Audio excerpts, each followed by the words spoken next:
Provérbios capítulo 6. Meu filho, se você ficou por fiador do seu próximo e se comprometeu com um estranho, está enredado com as palavras da sua boca e ficou preso pelo que você falou, agora, meu filho, faça o seguinte para se livrar, pois você caiu nas mãos dessa pessoa. Vá, humilhe-se e importune o seu próximo. Não se deite para dormir, não dê descanso aos seus olhos.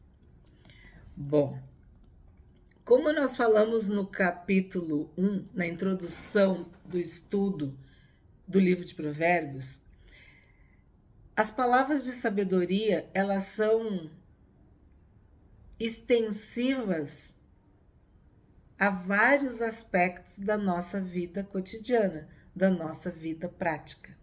Aqui, no capítulo 6, nós temos um exemplo. Deus se importa com os nossos negócios, com os nossos acordos, com as negociações, com o que nós fazemos em todos os âmbitos, em todas as áreas da nossa vida. O conselho prático da sabedoria para nós aqui no capítulo 6 é: não seja fiador. Ser fiador é cair numa armadilha. Tu foi pego, tu vai ser pego. Quem está numa armadilha foi pego para que algo ruim lhe aconteça. Ser fiador é um erro. Ah, mas eu preciso comprar um imóvel e daí eu fiz isso e aí a pessoa era muito minha amiga e ela falhou. Ou o contrário, eu fui o fiador, né? E a pessoa me deixou com toda a dívida. Ah, mas eu sou uma referência, ela me indicou. Antigamente era o cheque. Dava um cheque literalmente em branco. Assinava o cheque para a pessoa. Crédito, emprestar cartão, comprar no nome, fazer empréstimo, financiamento, tudo isso com o aval de alguém. Eu estou dando exemplos, tá? Exemplos. Alguns se aplicam e outros não. Mas o que acontece? Tu tá dando o teu nome, o teu crédito, os teus recursos,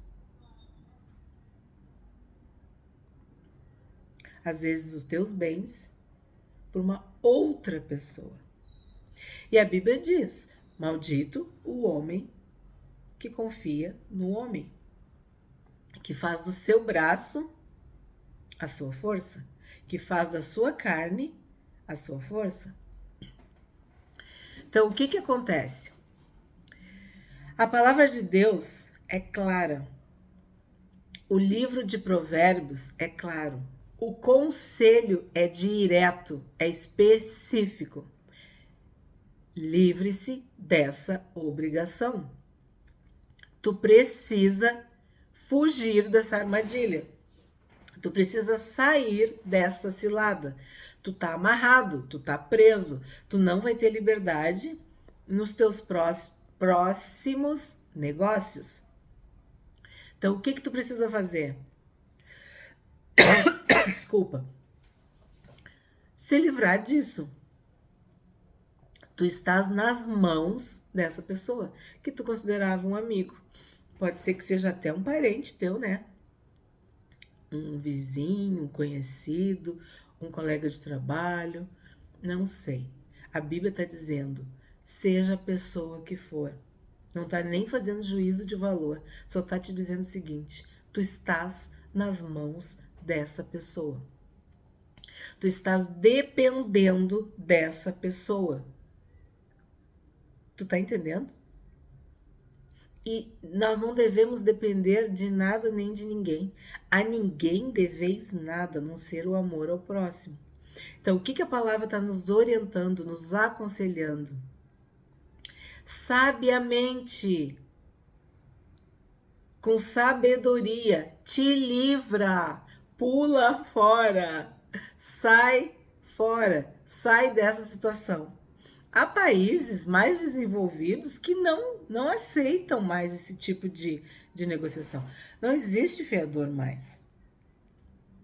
Tu paga 2, 3 vezes, 2, 3 vezes o aluguel. Tu faz vários outros movimentos para tu não precisar de um fiador e para tu não ser fiador.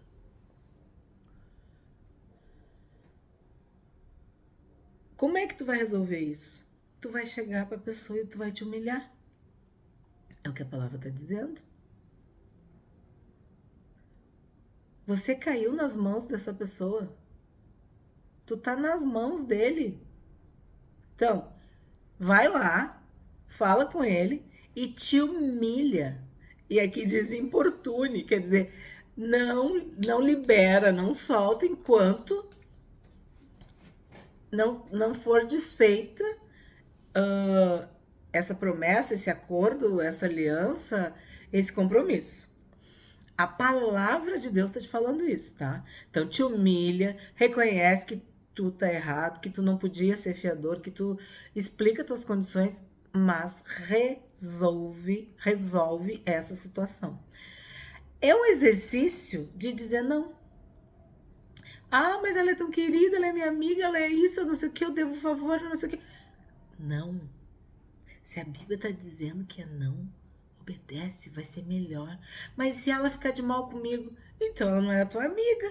Porque um amigo e uma amiga que não suportam um não, quer dizer, eu sou obrigada a fazer o que eu não quero porque a pessoa é minha amiga?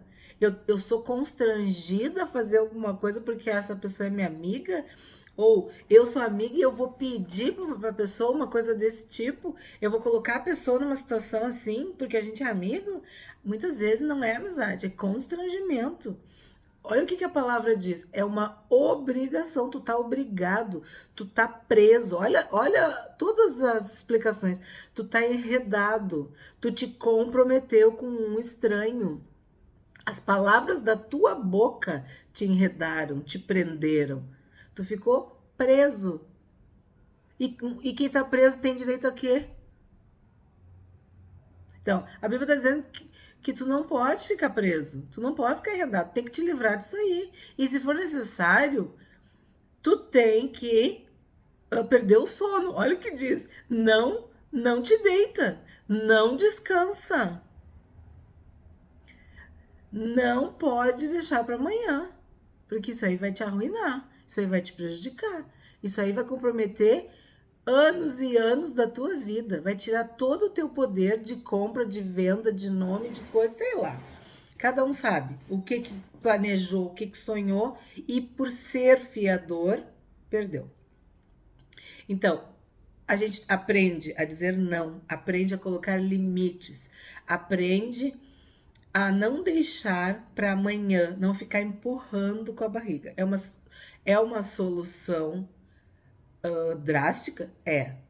Pode custar a amizade? Pode. Mas isso é importante. Primeiro, que a palavra de Deus está nos aconselhando. E segundo, porque quando tu faz as coisas certas, as consequências também são certas.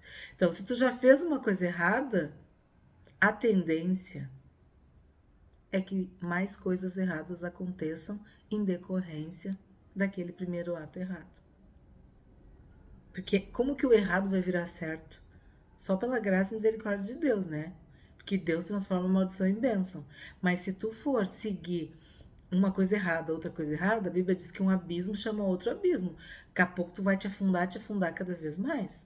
Que é o que acontece. Às vezes a pessoa já tá com aquele problema, vai lá e pede um empréstimo, vai lá e faz não sei o quê, e aí vai virando uma bola de neve. Então, olha o que o livro de Provérbios nos ensina também nos nossos negócios. nas nossas compras e vendas, nos nosso nome, nossa reputação. É um conselho. 10. Um pouco de sono, um breve cochilo, braços cruzados para descansar, e a sua pobreza virá como um ladrão. A miséria atacará como um homem armado. Outro tema muito importante em Provérbios é a disciplina. Então, o sono é uma bênção de Deus, mas há um tempo para a gente dormir, há um tempo para a gente usufruir do sono. Passa disso, já começa a preguiça. E aí a gente pensa, dormir demais significa tu tá descansando muito e trabalhando pouco. Se tu tá dormindo mais do que o necessário, significa que tu tá trabalhando menos. E aí o que a sabedoria nos diz? O que a gente pode aprender aqui? Que quem vive de braços cruzados, quem vive dormindo, deitando, descansando, não prospera. A pobreza, a escassez vai aparecer na tua vida. Vai surgir de repente, como um ladrão, como um bandido armado. Quando tu menos esperar, tu vai ser surpreendido. E daí tu não vai ter reserva. Tu não vai ter onde tirar.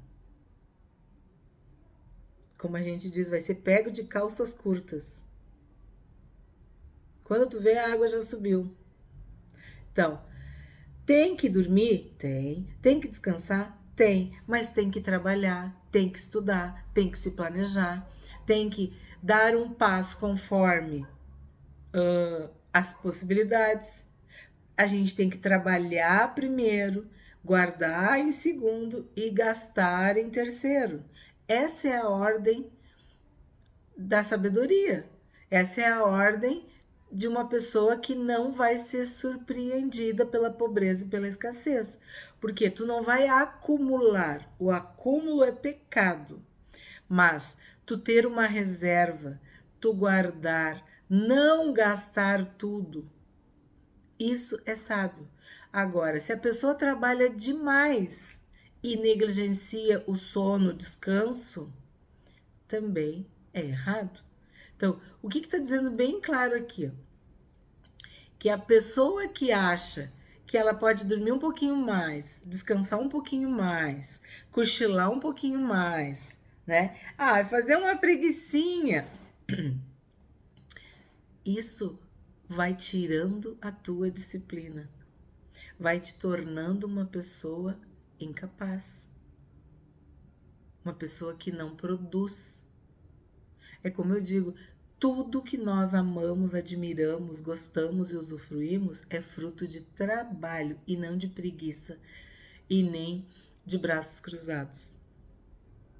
Se o ser humano ficar dormindo, fazendo preguiça, cochilando de braço cruzado, vendo a vida passar, ele vai ter uma existência pobre e escassa. É isso que a palavra de Deus está nos dizendo.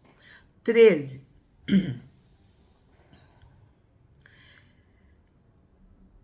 Eu vou ter que ler o 12, eu acho, para vocês entenderem. Perverso e vil é o que anda com a iniquidade na boca. Pisca os olhos, arrasta os pés e faz sinais com os dedos. Olha, outro conselho da sabedoria, como a gente falou. Isso é vida prática. Quantas vezes nós convivemos com pessoas que são tão queridas, tão simpáticas, tão agradáveis, mas no fundo elas são falsas, dissimuladas, fingidas, mentirosas, traidoras. Aí tu vai dizer, credo, Cândida, tudo isso? É, porque a Bíblia está dizendo que nós devemos observar a linguagem corporal dessas pessoas. Observar a linguagem silenciosa. A pessoa está falando uma coisa para ti, mas a Bíblia está dizendo que os olhos dessa pessoa mostram outras coisas. Ó, ela pisca os olhos, arrasta os pés e faz sinais com os dedos. O que quer dizer isso? Que ela fala com os lábios, mas o corpo todo denuncia, demonstra que ela está mentindo. Demonstra que ela não é sincera. Só que tem pessoas que não prestam atenção. Sabe a pessoa que nunca olha nos teus olhos? Que tá sempre fugindo? Que pisca? Que dissimula? Existem estudos muito sérios sobre como identificar um mentiroso, como detectar pessoas dissimuladas, falsas. E aí tu vai ver a palavra de Deus nos orientando sobre isso. Que a gente deve observar essa linguagem silenciosa, essa linguagem corporal. Principalmente os olhos, os pés e as mãos. Pessoas falsas, dissimuladas, elas parecem que precisam te convencer do que elas estão falando. Interessante, né? 25 até o 31. Vamos ver. Desculpa, pessoal. Não cobice no coração a sua formosura. Nem se deixe seduzir pelo seu olhar. De quem que ele tá falando? Você já sabe? O máximo que se paga por uma prostituta é um pedaço de pão. Mas a adúltera anda à caça de uma vida preciosa. Poderá alguém carregar fogo no colo sem que as suas roupas se incendeiem? Eu vou parar aqui um pouquinho, vamos nessa primeira parte. No 25, então, tá falando de quem? Da prostituta. Um assunto que eu já falei que é recorrente. E aí a gente pensa, não basta tu saber, tu ter a sabedoria na tua mente, tu tem que colocá-la em prática. Porque tu vai ser tentado, tu vai ser desafiado e tu vai ter que resistir à tentação. Tu vai ter que ficar firme.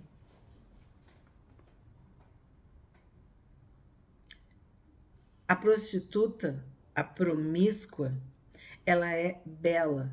A beleza seduz, os olhares, o charme.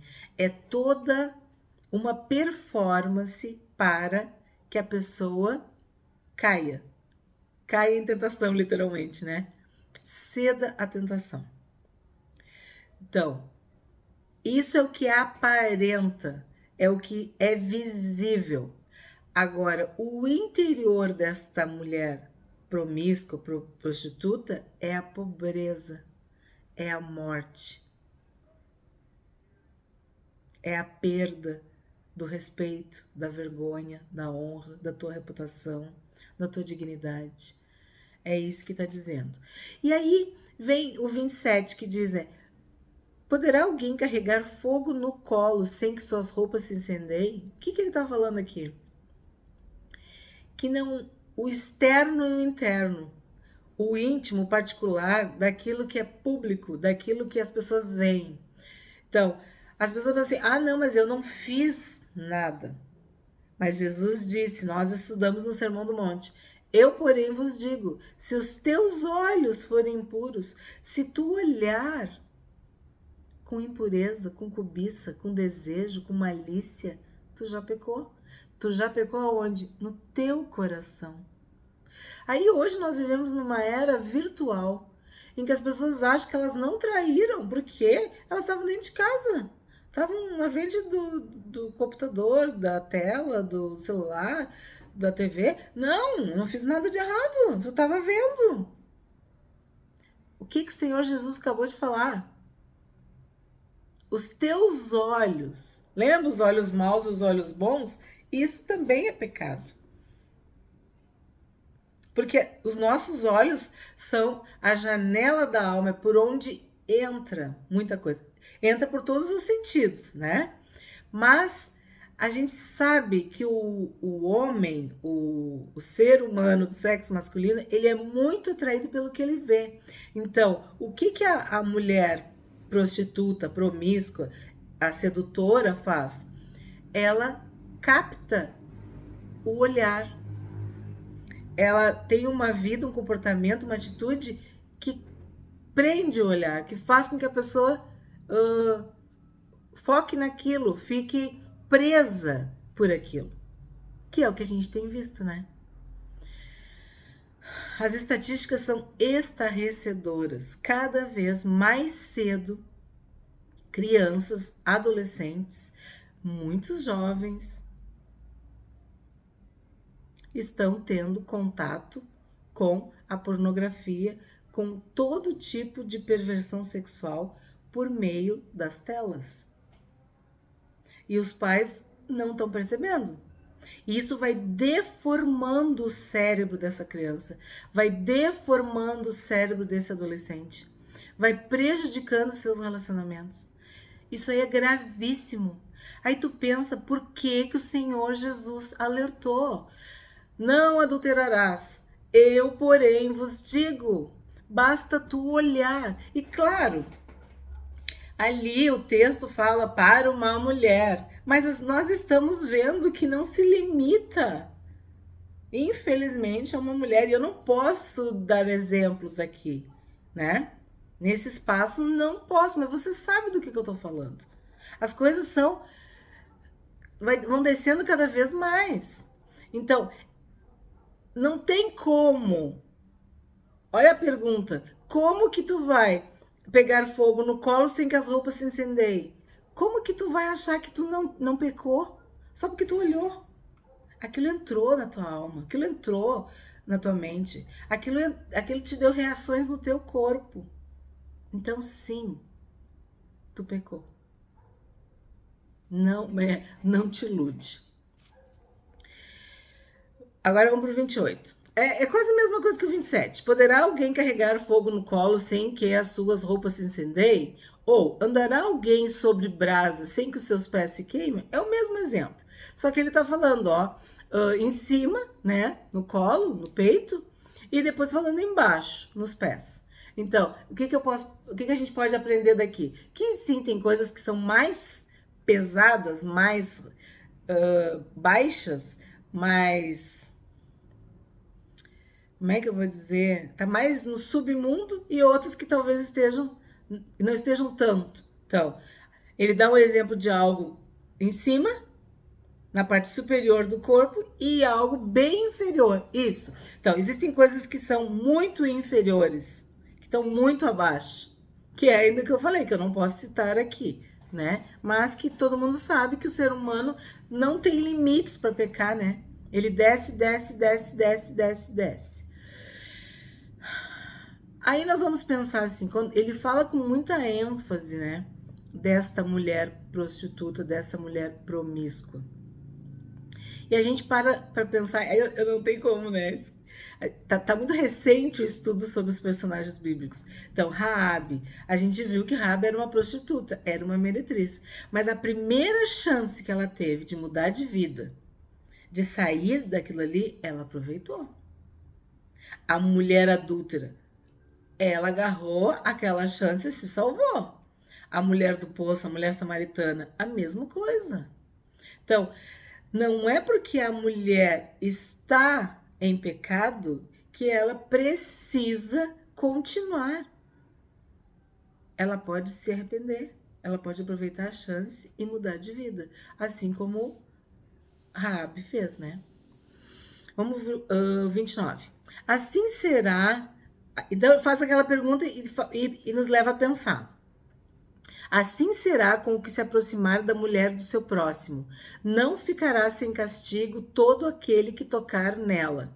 Não se despreza o ladrão quando faminto rouba para matar a fome, pois este, ao ser apanhado, pagará 7 vezes tanto, entregará todos os bens de sua casa.